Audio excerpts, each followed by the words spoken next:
Ito po si Attorney A. Erwin Bautista, U.S. Immigration Attorney based in San Diego.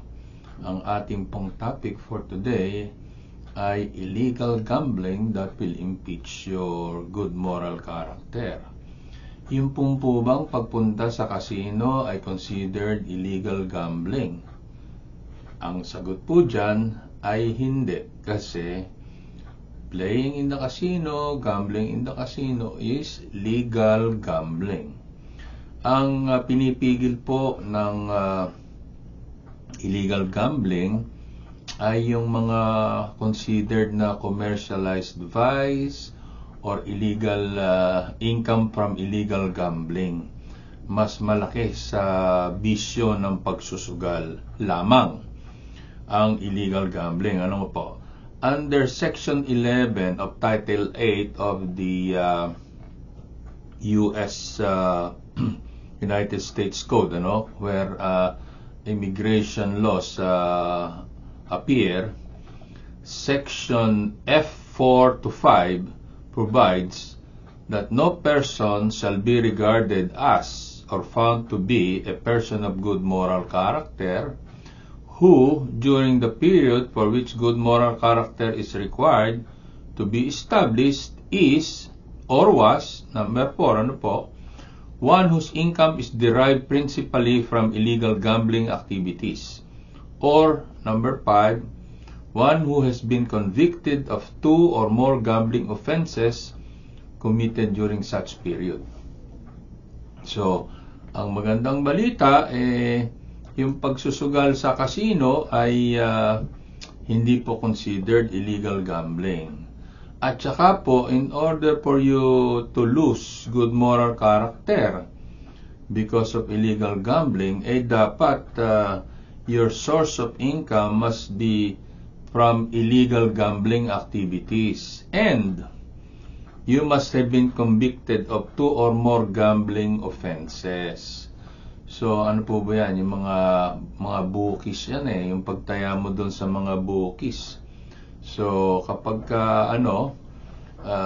if you are engaged in illegal gambling, ano po ba ang consequences niyan, Non-citizens who engage in illegal gambling activities face serious consequences, including being denied admission. Ibig sabihin ng being denied admission, di ka mabibigyan ng green card.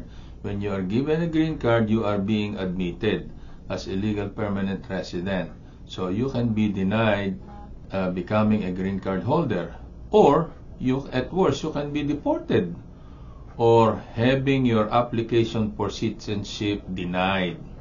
So, yan po ang consequence ng pagkakaroon ng illegal gambling. So, just because you are going to the casino and you enjoy going to the casino, hindi nangangahulugan, kayo ay engaging in illegal gambling. So, dapat po ay ang source of income ninyo must be from illegal gambling, or you must have been convicted twice or more of illegal gambling. So, itong mga napupuna at ang pinagbabawalan at nawawala ng good moral character, yung mga persons who seeks to enter the United States to engage in commercialized vice. Yan, inadmissible po sila. As one would expect, commercialized vice has been held to include illegal gambling. So, mas grabe po ito, Hindi lang basta-basta sugal. Kailangan ay doon nanggagaling ang kita mo, ang hanap buhay mo, ang source of income mo sa illegal gambling. Kaya hindi basta-basta pwede kang mawala ng good moral character dahil lamang sa pamamagitan ng illegal gambling. So, meron ditong isang case, Inre Leong Yuk Tong. A case decided before the state included the term commercialized vice. A Chinese merchant who had immigrated to the United States in 1891 took an overseas business trip in 1897. When he returned to the United States in 1898, he was refused admission and charged with being the owner of a gambling and prostitution house. So, yun po ang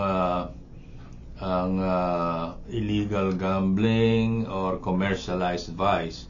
Mga big time ito na involved sa gambling.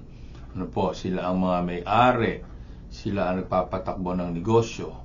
So, kung ikaw lamang ay isang casino player, malayo po kayo sa mawawalan ng good moral character. Ano po? So, ayan po ang ating topic for today.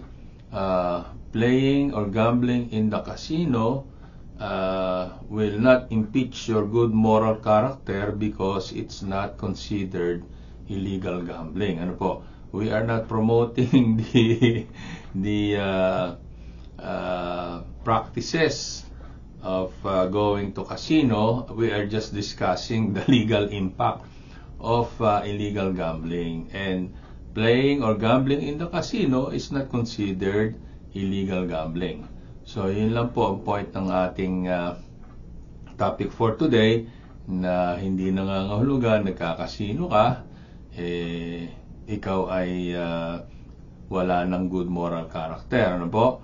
For immigration purposes. Kasi kung wala ka pang green card, di ka magkaka-green card. Kung may green card ka na, baka ma-deport ka pa. At kung minsan nga, kung citizen ka na, baka habulin pa yung citizenship mo because of conviction of illegal gambling. Ano po? So, maraming salamat po sa inyong panonood at pakikinig. Tayo po ay napapakinggan sa radiophilam.com at sa Flash TV. Muli, salamat sa inyong pakikinig at panonood. Sana po ay mag-subscribe kayo kung di pa kayo nagsusubscribe, at paki-like na rin po and share. Salamat po. See you on our next video.